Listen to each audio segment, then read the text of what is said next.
bowl with salmon on top and roasted veggies. It's one of those easy put together dishes that's low carb, and it has all of your nutrients in one day. We're gonna actually serve it with a pumpkin curry sauce on top too. So there's 3 components to this. Your quinoa or your rice that's gonna go on the bottom of the bowl, and then your roasted veggies that are gonna go on top, and your salmon, and then a pumpkin curry sauce. So the first thing I'm going to do is I am going to make my curry sauce. While I make my curry sauce, I'm gonna be able to bake my salmon and veggies. All right, so I'm gonna heat up your pan, and I'm gonna start heating it up because that's the most important thing when we cook. We wanna make sure our pan's hot before we add the oil. If you add your oil into a cold pan, it takes longer to heat up, and the other thing is if you're using a really fine oil, it'll turn rancid. So try to heat up your pan and then add everything in. So what's going in our curry sauce? Curry powder, coconut milk, onion, and pumpkin. And then we're gonna finish it off with a little bit of spinach just to give it some color too. Oh, and I forgot, garlic. So first thing we're gonna do is take care of our garlic. We're only gonna use a few cloves. We're doing about a serving for about 2 people. So we're gonna do 2 salmon pieces and just a little bit of this pumpkin curry sauce. All right, so I've got 3 cloves actually. I'm gonna take my knife, I'm gonna push down really hard and then peel. So I'm gonna go ahead and peel my garlic.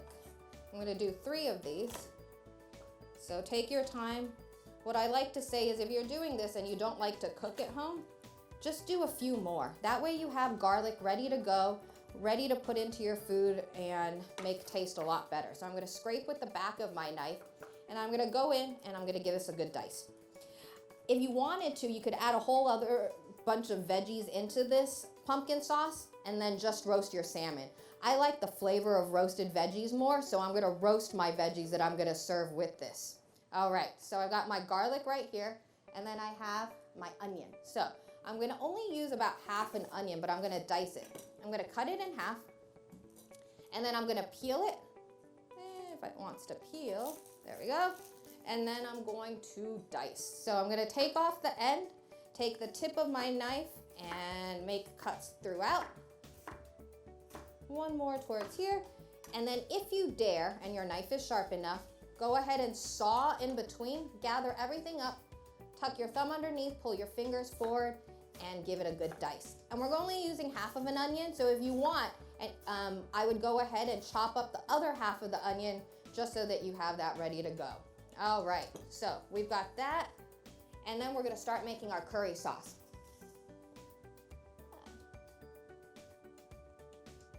Hold on 1 second, I will get this. All right, so we're gonna come over to the stove. I've got my pan nice and heated. I'm gonna add my oil. So I'm gonna add a coating of oil to the bottom of that, and I'm gonna turn the light on too.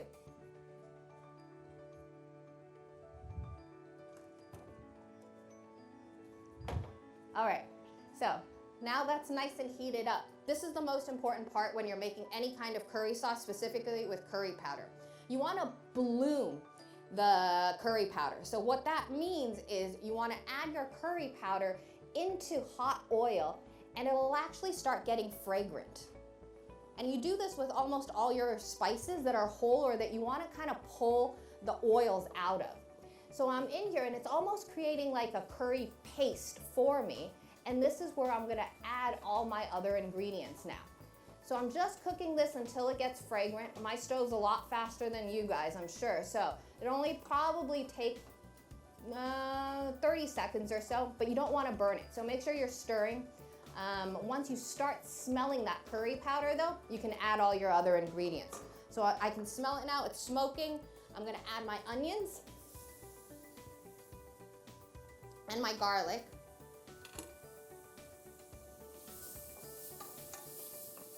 And I'm gonna stir that around just until the onions kind of turn translucent. That's all I'm waiting for. I don't need them to brown. I don't need them to do anything like that. I just want them to get soft and translucent. And we're there. Once you're there, you're gonna add your pumpkin puree. So I have about half a cup of pumpkin puree. And then I'm also gonna add half a cup of water.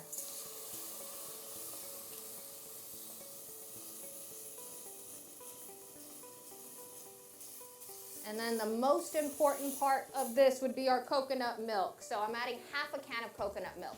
So you can double this recipe and it'll serve 4. I'm making a serving for just 2, like I said. And you can make this pumpkin sauce ahead of time and just let it sit, or freeze, sorry. You can freeze it and just serve it on top of anything that you want. So I'm gonna let that simmer for a little bit. And then towards the end, I'm gonna finish it off with a lime too.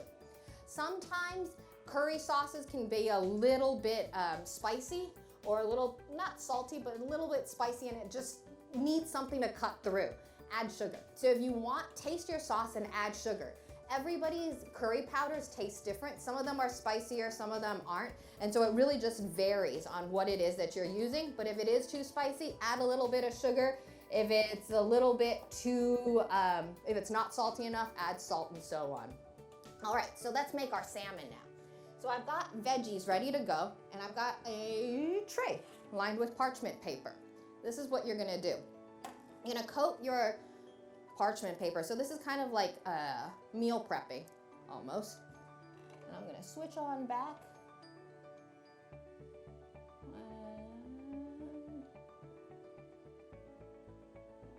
All right. I'm gonna switch back. All right, so I have this pan that I'm coating with a little bit of oil, and I'm gonna toss all my veggies on here. So I'm gonna get a pan ready, or a bowl, sorry. And I've got broccoli florets, and then cauliflower florets, and tomatoes. So for the tomatoes, what I'm gonna do is I'm gonna half them. And I used grape tomatoes. You can use cherry tomatoes too. Cherry tomatoes and grape tomatoes vary just in the size that they are. Cherry tomatoes tend to be more round. Grape tomatoes are more like oblong shaped. That's the only difference. So I'm gonna add those in. And then I've also got some cauliflower and broccoli. So I'm gonna make florets out of that. And the way that you do that, I'm gonna move this. You take your tip of the knife and you push down and then pull forward, okay? What I don't want you to do is chop down like that, because then you get left with a whole bunch of waste. And it usually happens the most whenever you're using broccoli, sorry. So let me show you with the broccoli. Or you can just buy the florets already taken care of for you. So I'm gonna trim off one end, so just the stem. And if you want, add the stem in. The stem is great too. So if you take a broccoli and you cut it down all the way, you get left with waste. If you just take your knife and make an incision on the top of it and then pull forward, you don't have any waste there. So it just makes cleanup a lot easier, and it just makes things just a lot easier overall. All right, so I'm gonna mix that in, and then I've also got my red onion. I'm gonna add diced red onion, or like chopped red onion, just like this. So, you can go. All right. So I'm gonna chop this guy off roughly, just so that you get like wedges out of it. And then we're gonna squirt a little bit of olive oil. And then we're gonna add a little bit of salt and pepper. Just like that.